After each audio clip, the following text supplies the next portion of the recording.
Selamat siang, rekan-rekan sekalian. Perkenalkan, nama saya Ditya Putra Pratama dengan NIM 25030 1020672 dari Prodi PJJ Akuntansi S1.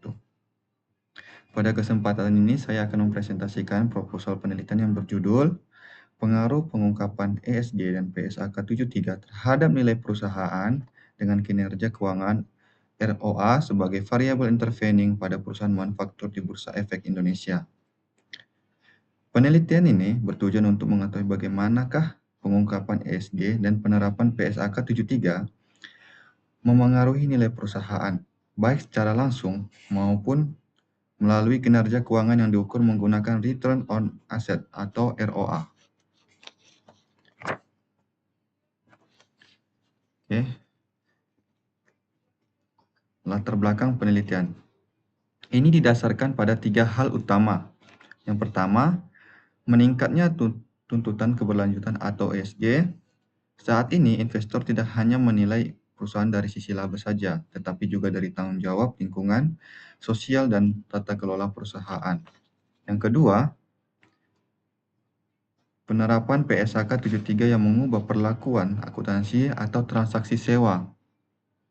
Standar ini mengharuskan perusahaan mengakui aset hak guna dan liabilitas sewa dalam laporan posisi keuangan, sehingga dapat memengaruhi rasio keuangan perusahaan tersebut. Yang ketiga, masih terdapat perbedaan hasil penelitian terdahulu mengenai hubungan ESG, PSAK 73, dan nilai perusahaan. Oleh karena itu, penelitian ini memasukkan ROA sebagai variabel intervening untuk menjelaskan hubungan tersebut secara lebih komprehensif.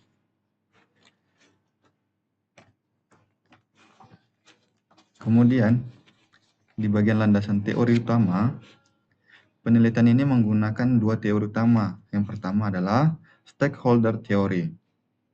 Teori ini menjelaskan bahwa perusahaan tidak hanya bertanggung jawab kepada pemegang saham saja, tapi juga kepada seluruh pemangku kepentingan. Oleh karena itu, pengungkapan ESG menjadi salah satu bentuk tanggung jawab perusahaan terhadap stakeholder. Yang kedua adalah signaling theory atau teori pensinyalan. Teori ini menyatakan bahwa perusahaan memberikan sinyal kepada pasar melalui informasi yang dipublikasikan. Pengungkapan ESG dan penerapan PSAK 73 dapat menjadi sinyal positif yang meningkatkan kepercayaan investor terhadap perusahaan. Kemudian, rumusan masalah dan tujuannya. Penelitian ini memiliki 3 tujuan utama. Pertama, menganalisis pengaruh pengungkapan ESG dan penerapan PSAK 73 terhadap kinerja keuangan perusahaan yang diproyeksikan dengan ROA. Yang kedua, menganalisis pengaruh ESG, PSAK 73, dan ROA terhadap nilai perusahaan yang diukur menggunakan Tobin's Q. Kemudian yang ketiga, menguji apakah ROA mampu memediasi pengaruh ESG dan PSAK 73 terhadap nilai perusahaan. Hipotesis penelitian. Berdasarkan teori dan penelitian terdahulu, hipotesis yang diajukan adalah H1, ESG berpengaruh terhadap ROA. H2, PSAK 73 berpengaruh negatif terhadap ROA pada tahap awal implementasi. H3, ESG berpengaruh positif terhadap nilai perusahaan. H4, PSAK 73 berpengaruh signifikan terhadap nilai perusahaan. H5, ROA berpengaruh positif terhadap nilai perusahaan. H6, ROA memediasi pengaruh ESG dan PSAK 73 terhadap nilai perusahaan. Hipotesis ini akan diuji menggunakan data perusahaan manufaktur yang terdaftar di Bursa Efek Indonesia. Kemudian, di bagian metode dan sampel penelitian. Penelitian ini menggunakan metode kuantitatif dengan pendekatan asosiatif kausal. Populasi ini, seluruh perusahaan manufaktur yang terdaftar di Bursa Efek Indonesia. Periode penelitian mencakup tahun 2021 hingga tahun 2025. Pemilihan sampel menggunakan teknik purposive sampling, yaitu pemilihan sampel berdasarkan kriteria tertentu yang relevan dengan tujuan penelitian. Data yang digunakan merupakan data sekunder yang diperoleh dari laporan tahunan atau annual reports serta sustainability report perusahaan.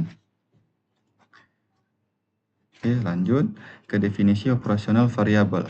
Terdapat 4 variabel dalam penelitian ini. Variabel independen yang pertama adalah pengungkapan ESG yang diukur menggunakan ESG Disclosure Index. Variabel yang kedua adalah penerapan PSAK 73 yang diukur melalui liabilitas sewa atau aset hak guna yang diakui perusahaan. Kemudian variabel intervening adalah kinerja keuangan yang diukur menggunakan return on asset atau ROA. Sedangkan variabel dependen adalah nilai perusahaan yang diukur menggunakan Tobin Skew. Kemudian teknik analisis data. Analisis data dilakukan dalam beberapa tahap. Tahap pertama adalah statistik deskriptif untuk memberikan gambaran umum mengenai karakteristik data penelitian. Selanjutnya dilakukan uji asumsi klasik yang meliputi uji normalitas, multikolinearitas, autokorelasi, dan heteroskedastisitas. Tahap berikutnya adalah analisis regresi dan path analisis untuk menguji hubungan langsung antar variabel. Yang terakhir, dilakukan uji mediasi menggunakan SEM, PLS, atau Sobel test untuk mengetahui apakah ROA benar-benar berperan sebagai variabel intervening.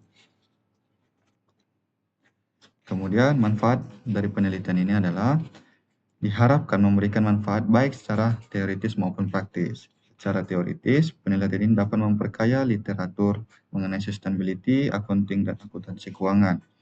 Bagi investor, hasil penelitian dapat menjadi bahan pertimbangan dalam pengambilan keputusan investasi yang dengan memperhatikan aspek ESG dan dampak PSAK 73.